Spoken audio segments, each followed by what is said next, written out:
And welcome everyone to the Temple Hayes on Fire for Life show.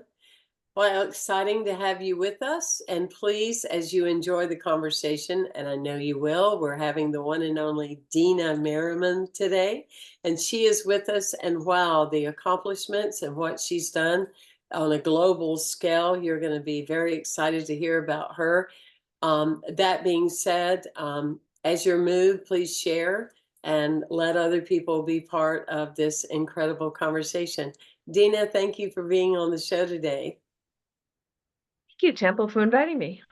I'm just so delighted that you're here. And as always, we ask our guests, what are some of the things that when you're thinking about your life and the time that you've been giving or serving or expressing greatness or being on fire for life, that you created the Global Peace Initiative of Women. Tell me about that. It was not something I did consciously or set out to do. It sort of just happened. And it was the result of a project I was involved in the year 2000. That's 24 years ago. I was asked to help organize a big religious summit at the United Nations for the millennial year. It was going to be a peace summit so that religious leaders could work with the UN on peace issues. But because it was the UN, the organizers from the UN side, they wanted the top people. And there were very few women in top positions in the year 2000 Yes. or late 90s. And so there was a woman in the Secretary General's office, it was Kofi Annan at that time, who kept saying to me, make sure you have women, make sure you have women. But there were so many other problems in organizing this that we didn't really address the issue of women. We managed by bringing some prominent women who were not religious leaders, environmentalists and public figures. And during the conference, which was 90% men, some of the women came together for a breakfast. They organized a breakfast. They were very unhappy. And they said, we have no voice here. So they asked me to organize a follow-up summit of women, religious, and spiritual leaders. We went back to Kofi Annan and asked him, he said, good idea. He said, do it in Geneva, at the UN facility in Geneva, the Palais des Nations. I thought it wouldn't be an issue. We had had a lot of success in raising money for this summit, all the big foundations, and people were very eager to come.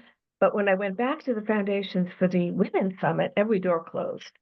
And the Interfaith Center in Geneva that we were approached to work with us said, we're not interested.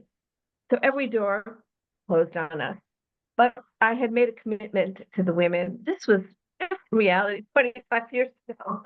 Wow. But then we forget, it was very hard for women in religious leadership at that time. There were very few. But we persisted and we managed to bring about 800 women, Catholic nuns, Buddhist nuns, women from Afghanistan, women leaders. And we did it to the support of women business leaders. Foundations closed their door on us saying this is not a priority, but women business leaders came forward and each would sponsor a delegation or sponsor an individual. Well, this summit was far more successful. First summit was very contentious. Who speaks first? Who speaks longer? That one spoke longer than me, very contentious.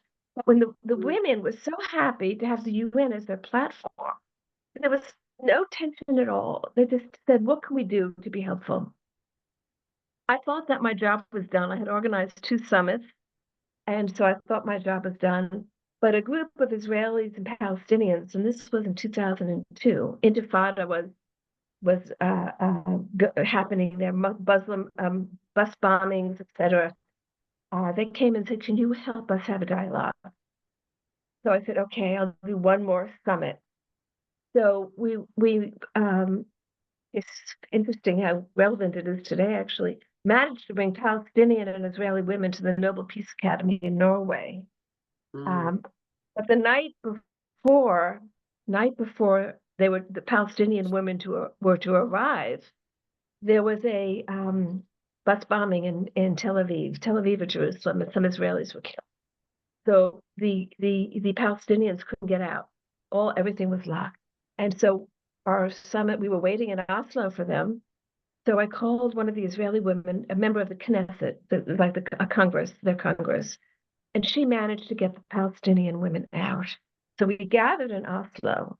Palestinian women were so angry, they had to wait hours to get out. Israeli women were so angry because of the bombing, and I know so and so who got killed, and it was a competition of sorrows, whose suffering was greater. And so I said to myself, I'm not cut out for this peace work. 3 days of torture, of listening to anger and Mm. fighting and blah, blah, blah. After 3 days, one of the Palestinian women, who was a child psychologist working for UNICEF, got up and started singing We Shall Overcome. Everybody got up and started singing with her. And that Oh, night, the wow. Palestinian and the Israeli women danced together. And so that's why I still in this business, still organizing summits, because I saw Hmm. there was a breakthrough. Yeah.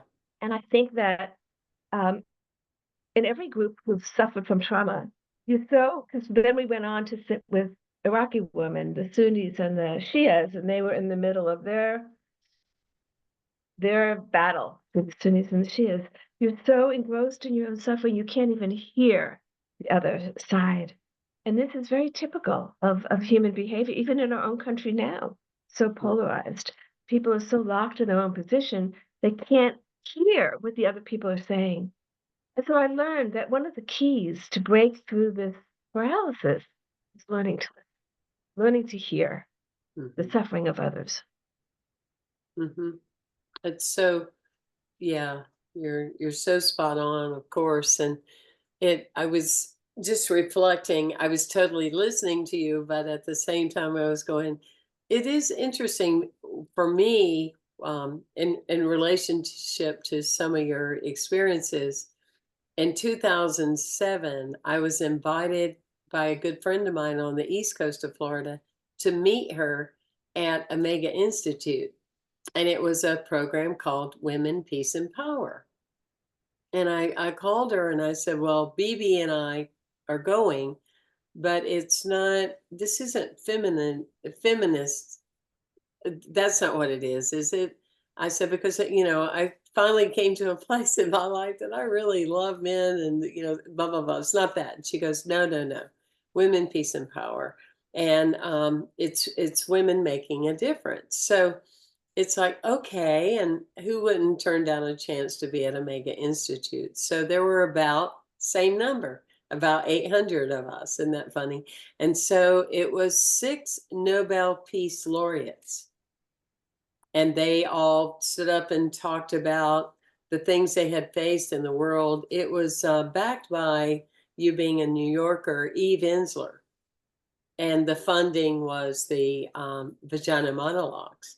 And at that time, I have no idea now, but at that time, she had donated that playwright, the film. I'm going to get this right. The profits from the plays were, everybody can tell I'm not operating from a script. That's what I say. But anyway, the profits were going to the Congo, helping babies raped during wartime. And I'm like you. I'm sitting there going, I can't take this. This is just, I don't need to be spared pain, but oh my gosh. And the woman, that she must have been all of 35, and she talks about how she's already had 19 attempts on her life for speaking up. And so my takeaway was, I'm not really doing much of anything, And then there was the birth of, wow, we have really lost the sacredness of life. And it's only multiplied since then. It's definitely multiplied since then, with the farm industry, with pharma, with the brutal killings for no reason, the slaughtering when nobody makes it to a table. It's some tough skin, but that for me was starting the global peace workers movement in whatever way I could serve. But I just thought that was interesting that we were similar in a shape-shifting journey, that it wasn't what either one of us set out to do. It's just the way organically things unfolded, you know? Exactly. I mean, I never called myself a feminist. I don't call myself anything, actually. Mm-mm, I'm just neither. a human being. Yes. But I did feel that by bringing women together to share stories, and I found that when women come together, within the first hour, stories of the children come up, of what's Yep. happening to children. That's not true if the women are not there. They Hmm. don't focus the attention on the effect it's having on the children. Yep. And so, my goal was to just enable women to be part of the discussions. And of Hmm. course, a lot has changed. When I first got involved in the late 90s in the interfaith movement, I'd often be the only woman at the table, and I'd say, "Well, I'm representing half the human population." That's Right. no longer true today. It's Right. a lot has changed, and Hmm. women are much more visible and active in every field. So, so I feel that my work shifted when I saw Yes. that others were now sort of taking up that mantle. My work shifted, and of late, it's been more with young people. Young meaning in their 30s and 40s, Hmm. young people who are just coming into their life's work, young women and men who have a commitment to work in the outer world to change it for the better, also Hmm. have a deep spiritual grounding. So they're coming from a deeper place. Otherwise, I find it's very easy to get burnt out and discouraged. Sure. And so you need that spiritual grounding so that you can keep doing this work, which is difficult work. And so our focus shifted about, I don't know, 7, 8 years ago, more to the next generation to help prepare them for leadership. Oh, that's wonderful. I saw on a meme, and I love this. It is true. We are half the population, and yet we are the reason the whole population exists. And that's so powerful, right? When you it was so good. I went, gosh, I wish I had thought of that. It's such a powerful statement. We are half the population. We are the reason that the entire population is present, because everyone came through woman as far as a Exactly. person goes. But yeah, it's interest. It can be, what would be the word? I mean, I'm driven by it. I'm on fire for life about it, of bringing life, like into villages where they don't see the hope of tomorrow, or like, here's funds for goats and cows and chickens. There's only one stipulation: you cannot kill any of them. They are to provide to you, but you cannot take their life, etc. But how do we view, that's the thing, is like, often people are quick to say, yeah, but, people are waking up every day, and everything. And sometimes I'm like, I don't know if that's just makes you feel good about yourself, or if that's actually, if it's factual information, because the only windows that we have to go on, since we can only be where we are, is what is being provided to us, which has greed, payoffs, advertising budget, all that. It's not a true picture, so it's something else. I enjoyed the. I'm not trying to go back, but I did enjoy the days of Walter Cronkite. You know, something tough has That's for happened. everybody. We all got the same news. Something tough is happening, but tune in a few hours later and we will give you an update. And sometimes it was actually a great thing that worked out, but not anymore. It's fear, and it's horrible, and worst case, and it's um it's political. The news has become a political agenda, and I you think talk we've about lost our the children. joy. Yeah, We've lost the joy and sense of yeah, gratitude. yeah. I mean, no matter what difficulties we face, to be grateful uh, for being here, to grateful for being here, for having a body, for the things everybody has something in their life to be grateful for. Right. And I think we've got to return to basic spiritual principles of the joy of living and gratitude. I mean, Hmm. everybody has somebody in their life who they love. That's a blessing. That's something to be Yeah. grateful for, whether it's a parent, a child, or a partner, friend.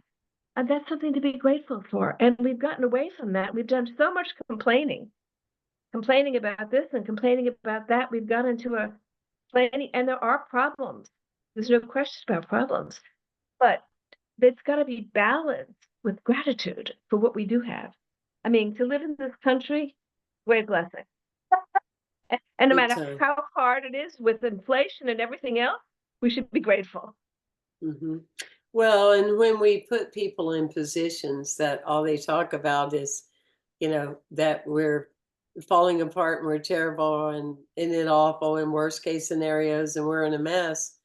I mean, that's what we hear, especially in the last 8 years. I've never heard such. I don't know why Negative anybody would. energy, and we need It's to very start to put more. yucky, bully, bad energy. Yes, Yeah, yes. it's out of negativity, and Hmm. that needs to be countered with positive energy. Look Hmm. what we have, and look what we can build on. And yes, we've got problems, but we've got the means to address them. Well, and I know that people with the sociopathic messiah complex must make things horrible in order to save it. And there's just so much of that going on. Um, and it's with all the knowledge that we have, it surprises me that people don't know better at this stage, in 2024, that people don't know better. And that's the part that bothers me so much is that, people talk about if you want to see how healthy your country is or your city or whatever, you look at, and you said it, the health of your children, the well being, the physical, the mental, the spiritual, the physical. How are the children? And I don't. I'm in a quandary of what do we tell them? I mean, it was one thing to be a child and have your Baptist family, that would be mine, and it's hypocrisy, doing the opposite of what we learn, and everybody would be one way at church and one way at home. That's one thing, but the modeling that we have, um, that children see, I don't know. It's fascinating to me. It's So, fascinating. the world is different, and we can't go back to the way it was before, but we can go forward. Yes. So you now have social media. You can't do away with social media, but parents can restrict and monitor their children's use of social media and teach Hmm. them the right use of social media. There is a proper use, meaning everything, technology is neutral. Depends upon the consciousness you bring. It can be used in a beneficial way or it can be used in a harmful way. Yes. So, I mean, to me, this is part of the education that parents need to do with their children. And so, when you look at the health of our children, yes, the world is a different place today than it was.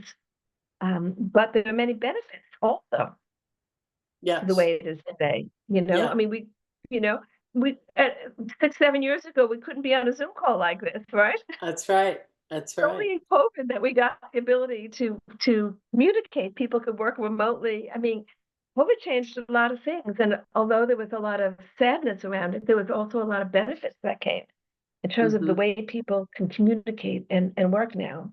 Sure. And so, you can look at the glass half empty or the glass half full. I'm always the kind of person who looks at the glass half, Me too. see the Oh benefits. yeah. Totally. Absolutely. Um,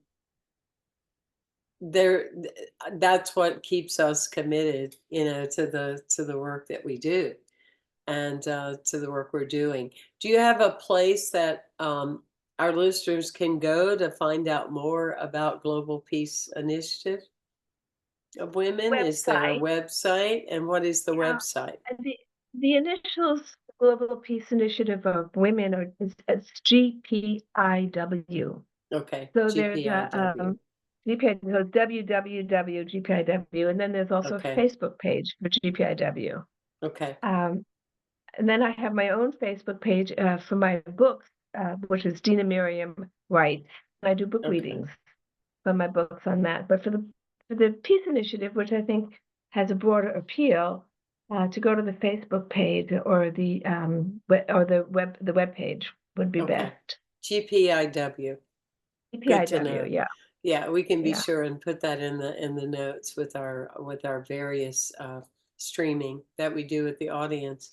I want to talk about your book, and before we end this call, I want you to say the university you went to in Thailand that's about this long. I'm like, okay, you ought to get a degree if you could say that thing. I'm like, oh And I my can't say it. gosh.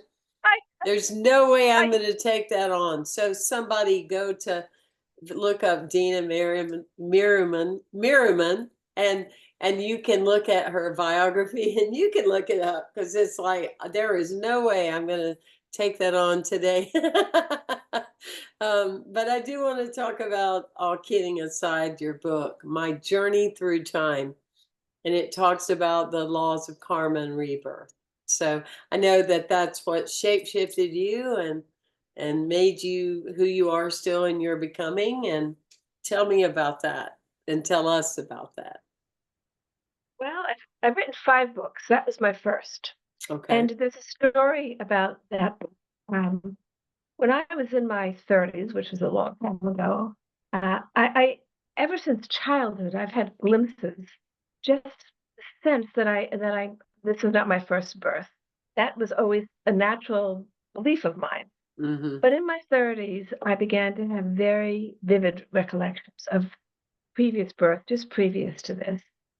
And it was very destabilizing at some point. I had just gotten divorced. I was a single mom. I'd been married to a psychiatrist.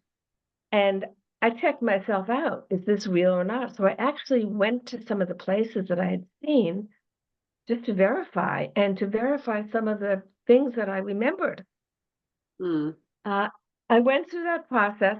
And I sort of relived in a span of maybe 1 year, different episodes of that life. I mean, it wasn't just, oh, I lived there. I actually relived a lot of those experiences, which Wow. was difficult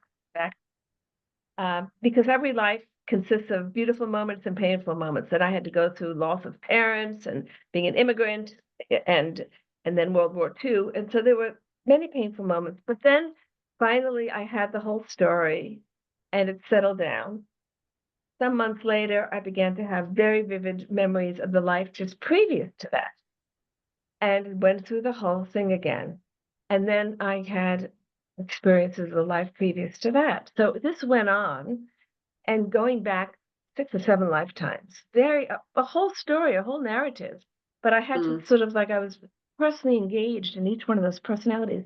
So what I was most interested in is because I've long been a student of karma, was to see the relationship of one life to the next and how my past births have shaped who I am today. And so I wrote it down and it turned into a book and I never thought to publish it. A close friend of mine who is a writer got diagnosed with pancreatic cancer and had a lot of fear. She had just started PM meditating. And she said, Dean, I know you're writing something. I'd love to read your book. I said, well, I don't know how you're going to feel about it, but it's about reincarnation. She said, no, no, I want to read it. So she read the book and it completely changed her in terms of the way she approached death, took away her fear. Because for her, before reading the book, it was a big unknown. What happens? Is this the end of everything? I mean, is this it? You know? And she was fascinated with this. And she died sometime after that. But she asked me if she could share it with friends who were facing health issues. I said, sure. And Mm. then she said to me, you've got to publish this. So I shared it with 2 of my spiritual friends who, no, reincarnation was no issue for them. But they both said to me, Dina, you're a public figure. You can't publish this under your name. I said, well, I can't I mean, it's my life. So, Right. I can't publish it under another name. And so I said, well, you're going to be regarded as being kooky, like Shirley MacLaine, if you publish something. I said, it's a different time now. And so I published it. And I began to get emails. One was from, I've worked in the interfaith world. And I thought to myself, I'm coming out. Everybody else is coming out of the Yeah. closet. I'm coming out. Yeah. Uh, uh, a friend of mine who's a Christian theologian who had been the head of the Merton Institute emailed me and said, Dena, I've just read your book. I need to talk to you. And I thought, oh, here it comes. So I didn't respond. Well, he called me and said, I need to talk to you. I said, yes. He said, I've read your book. And then I started researching. Irrefutable. He said, all of these books are out now by scientists, psychologists, who have had patients who remember their, as children, they remember their past families and they've gone and checked it out, blah, blah, blah. He said, you've got to read this book. And I said, well, I've never needed any verification. I just go by my own experiences. But I did read the book, and it's true.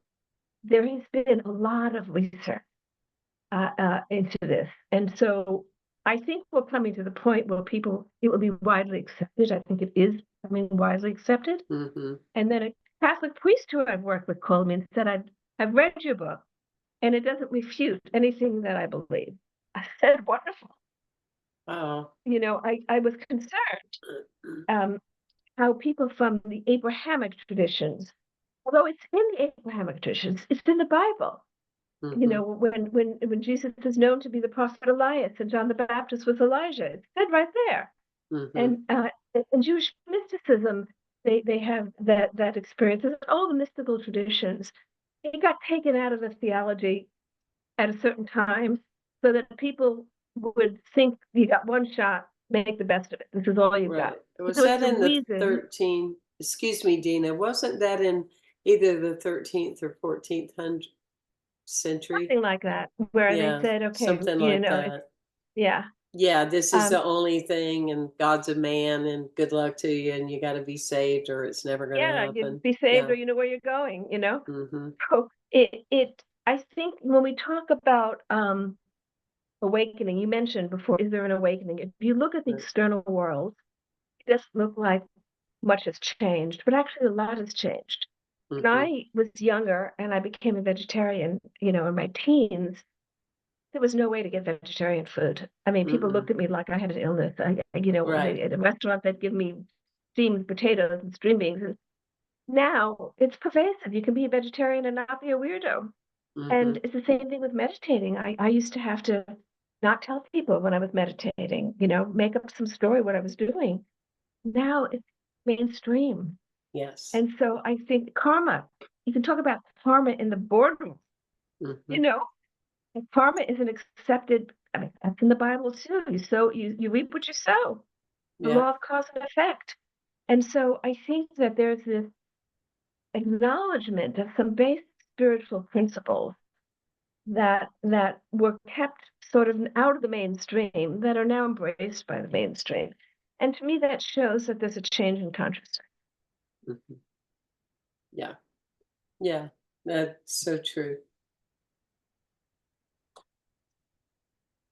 And what I've seen, and then I went on to write other books going back further in time. And what I've seen is that in a way, it's one long life with many chapters because the themes keep reappearing. So I Hmm. found in looking at my own history that I had many lives as a woman where I had no voice. I wasn't in charge of my own life. My father or my brother or my husband, they were the ones that made decisions for me. And so in this life, I've been able to give a global platform to women. And so that theme that has been with me for many lifetimes has been resolved. Mm. And it's not an issue for me anymore. It's been resolved. And there are a few other things like that. When my past, I've tried to be a bridge between different cultures and different religions.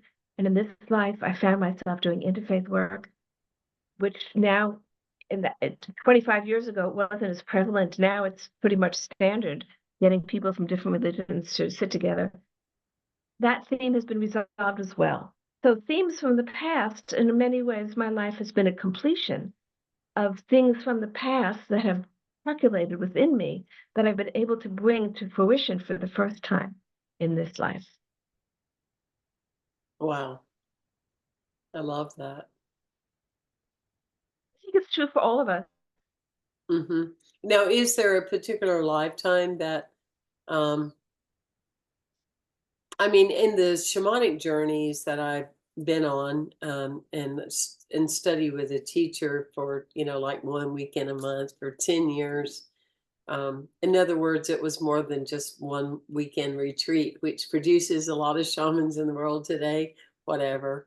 But in the deep dive, of going into the non-ordinary reality and things, I would see Crusader, the energies of that. And so I would say if I tag myself something that anybody would know, it doesn't mean I haven't had many past lives because I know I have, but I really resonate with the Knights Templar, right? Yeah. And buying things in London while I was there, going in London to the temple area, and it's more than, oh, I get that. That happens to be my name, but there was such a resonation for me and that whole area that I really identified with, and some of the energies of that. Is there a particular one that speaks to you that you would go, this is a bigger aspect of me and how I express today, or are they all the same? They're not all the same. I've written in my books about different times, about lives in India, one in China, one in Tibet. Um, and I think there have been particular, um, India has left a deep imprint on me.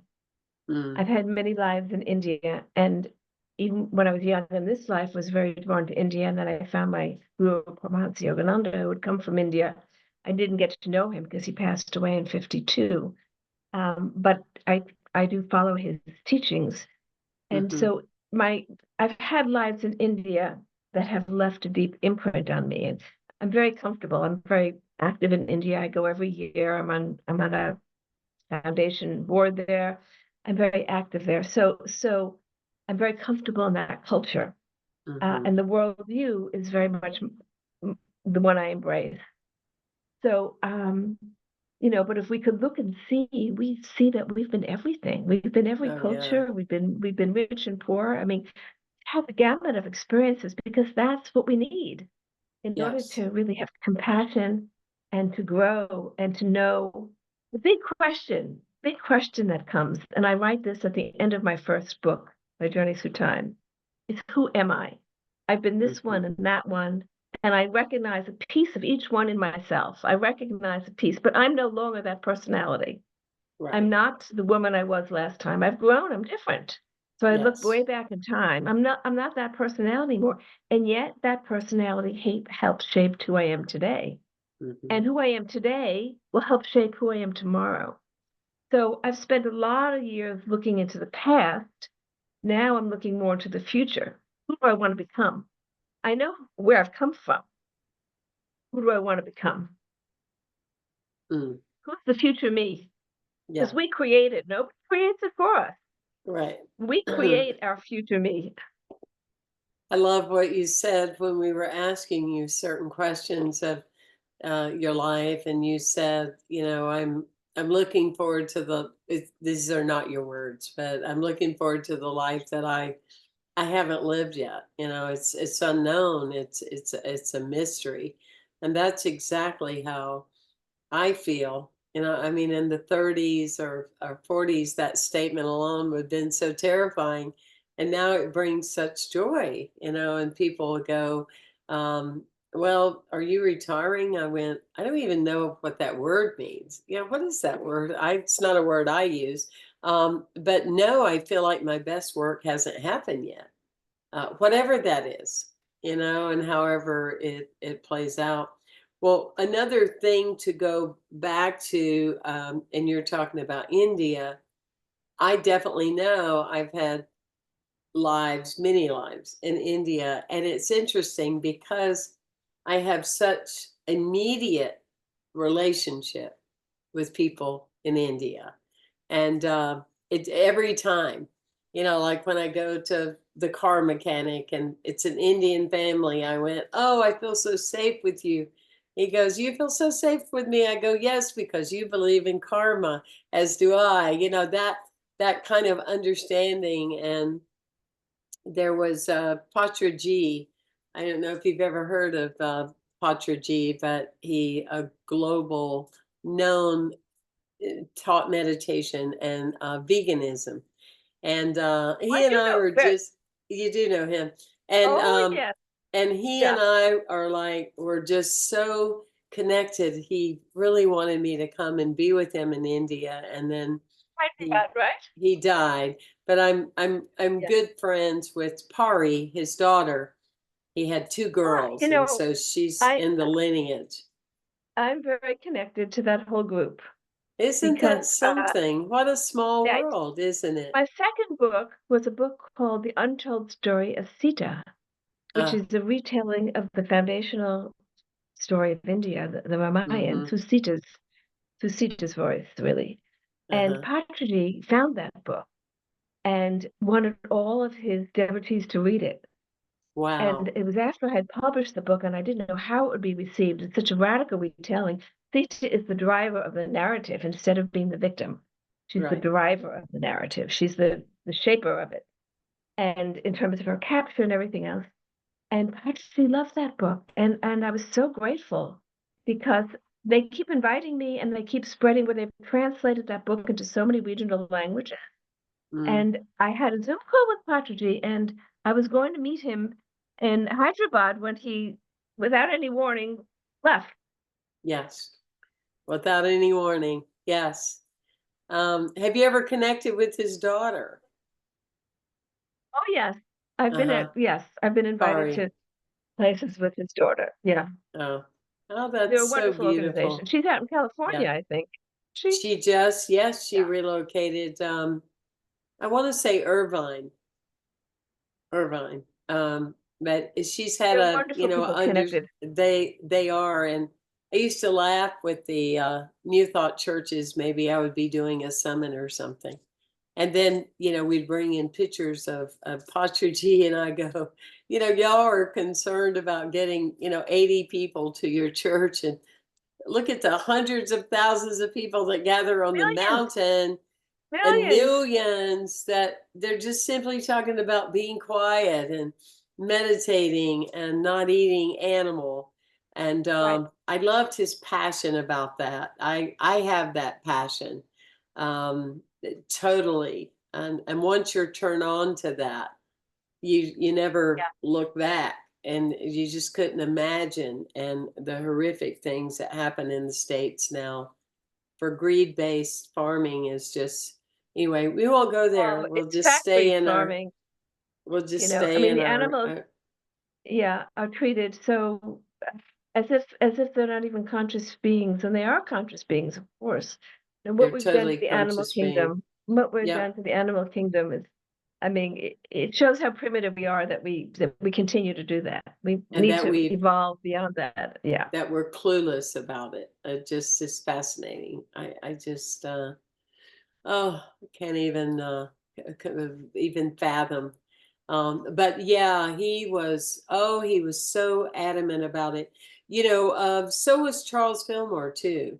But then, he could never get the people and the organization of unity to get that turned on to it. Because they wanted to make excuses, I think, of their own inadequacies. But once you are on it, you don't go. It would be rare to go back. And like you said, Exactly. some of us were doing it when you didn't have any choices at all except beans and rice, or whatever. But Exactly. Yeah. now it's so easy, and it's just, I don't know. I attribute it to the reason that people ask me, how do you have so much energy and be the age you are? And that's what, to me, it is. I worked with a Guruji Punamyapal in Singapore, and she was in Florida, and still is, actually. But she definitely works with karma cleansing and stuff like that. And we were talking about it, and I already was like halfway there, but she said, what people don't realize is that it's not just that you're eating an animal. You are eating the energy that the animal took into death. And that's all I Right. needed to hear. I went, I'm done. I'm The done. fear, the pain, you Hmm. ingest all of that, and so it's Yeah. yeah. I don't know why well, there was more and more people are vegetarian. I mean, there's Hmm. no question that it's, uh, and I think will become more so. Just Yeah. the economics of it, and also climate change. You know, the meat industry is a big contributor to climate change. Yes, they are. Absolutely. The ones of us that believe there's a climate change. You know, We do have my people that are supposed to be in high-ranking positions that goes, the "Well, universe it only snowed." I mean, what are based y'all on our talking belief. about? What are You you know, you can talking about? say, The earth I, is getting hotter. It snowed in Vermont, so it must be we're okay. It's like, who's drinking the Kool-Aid? if everything depended on our belief, you know, you can say there are people who still say the Earth is flat. If you I want to was believe going to that, say go that. ahead. That's right.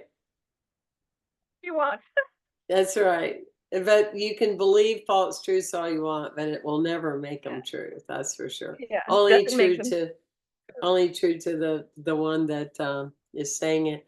This is so fun for me because um, we're both just allowing the intuitive energy to come forth, and like me going right back to India, like, well, let's go back to India. It's just so exciting to me that you knew him, and it sounds like very well, Patraji. They would invite me to be on their summits, and I felt so honored. He came to Unity when I served there in Florida, and did this whole blessing for my birthday, and just such a phenomenal, phenomenal human being. Yeah, he You met was him. I didn't one. have the chance to meet him. Yeah, Oh, yeah, what a dear soul. We broke bread together, and they did a whole conference on pyramids. I yeah, mean, that is that's his big. thing. I mean, in Yeah, India, it's what, either 20 or 30,000 pyramids through the yeah. Pyramid Spiritual Society meditation group Pyramid or spiritual science movement. movement. I've been to some of their pyramids there outside of Delhi. I gave a talk a few years ago, and Hmm. so yeah, I'm sure he's had a lifetime in Egypt. Oh, Actually, oh yeah. And he has statistics and where things would change, where accidents happened or violence, and how with pyramids, then the energy would shift. And I have a yeah, yeah. pyramid in my bedroom, and yeah, it's really cool to have an expansive awareness, like you said, for people to listen, but also to have their hearts open. It's all What about opening is the heart. It's all about opening the heart. I mean, all about it. if you look at our situation in our country, the most important thing right now is for us to open our hearts to people who think Hmm. differently, even if we don't Hmm. agree with them. And I think that's beginning, there's a new joy that I felt has come in. Um, a new there are those now talking about a new joy that we have to come Yes. back to that moment of joy. And when I heard that, it was like, thank God somebody is doing this and talking about Yeah. it, because our country has been so depressed and angry and fearful, and that's not going to get us anywhere. You're in No. this spiral, and we've got to Mm-mm. break out of that spiral. You don't have to agree with the policies, but you've got to be respectful and listen and try to have a civil conversation. I Hmm. mean, nobody has the answer for the big questions that face us, all struggling to come up with solutions. So we need to do it together. Yeah. And I'm hoping that, that at some point in the near future, we can begin to overcome this polarization and this anger that the country's been going through. We Mm-hmm. all have a part in that. We can't leave it to the politicians. We all have a part in that. I mean, I do believe it's a manifestation of the collective. People Yeah. underestimate the impact they have. Yes. I mean, but every time, Mm-hmm. every word, thought, and deed has an impact into the collective energy field, right? Mm-hmm. So when we're putting negative energy out there, we're strengthening the negative and the collective vibration. And the more we put out positive, joyful energy, the more we're strengthening that. And so we each have a responsibility and an important role to play. Can't just leave it Yeah. to the politicians.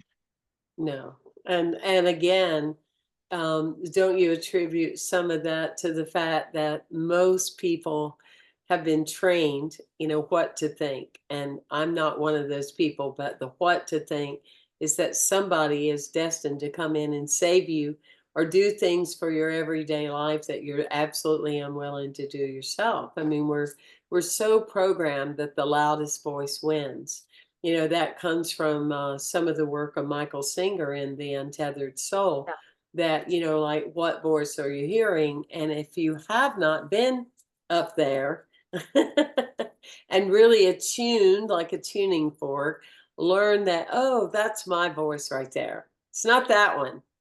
It's this one. And you test it, like the guy doing my hair, he said, well, how did you get to your place of of your intuition? And I went, well, like unto you going to work out at a gym, it's a process. So it's a muscle, and you don't go from, I don't know that I believe that I'm gifted answers inside my inner being to, like, just taking off to the moon because you read something in a magazine. You've got to develop the muscle, to create the energy of trusting the process. And It is, you're right. You have to mhm, create the muscle. I mean, basically, people have to willfully change. Uh, mhm, and, and, and, it's like coming back to gratitude and, yep, uh, uh, and care and not vilifying the other. I mean, the problem in all conflicts is the vilification of the other.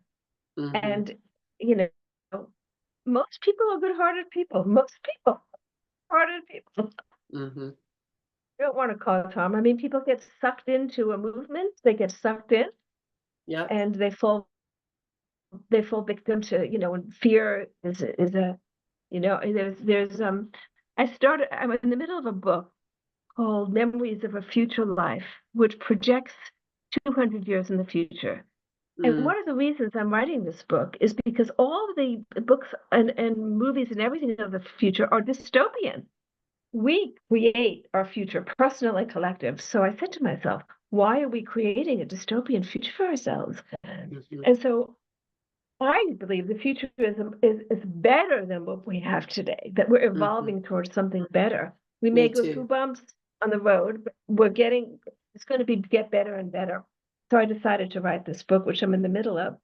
It's the same thing. I'm reading all these things, people talking about World War III. It's like, why are you going there? Why are you even Mhm. creating this possibility? Yeah, because No, I'm we're trying not to at scare you. World War III. Stop I'm talking about it. That's right. I'm trying to scare you to succumb to using a gerbil wheel and not using your own brain. It's just, it's very, very unique, very unique. And I've been tuned into that too, that in my mind, in my energy field, and in my guidance, it's like the best is always yet to come.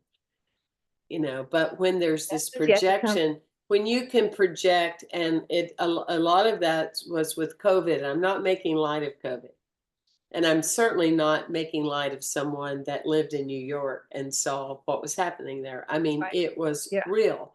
It was Tense. real. On the other Yeah. hand, there's a level to take it, though, that, it became just bombarded with, you're going to die and you can't go out in nature. I can't go out in nature.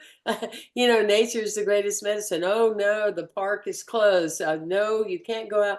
It was just too far, Yeah. and And so many people succumb to that closing what they know and what they Yeah. know.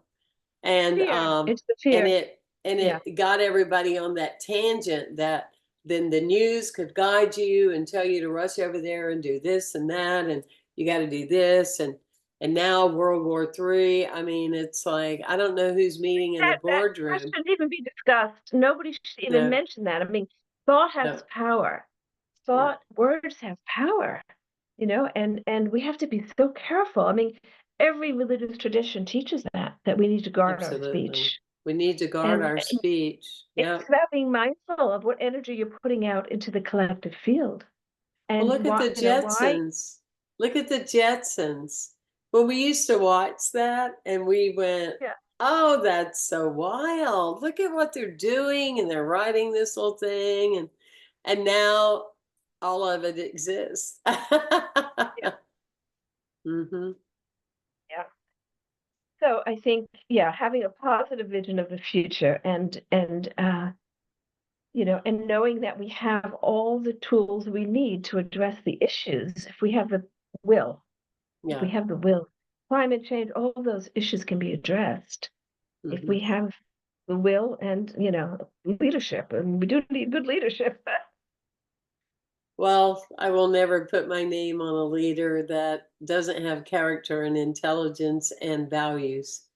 Um, and doesn't uphold the woman population because like I said to you, we're the reason the whole population is here in the first place, beyond the divine. I'm just Yeah. talking about the human experience, of course, but we're a fascinating group of people. We do survive ourselves somehow.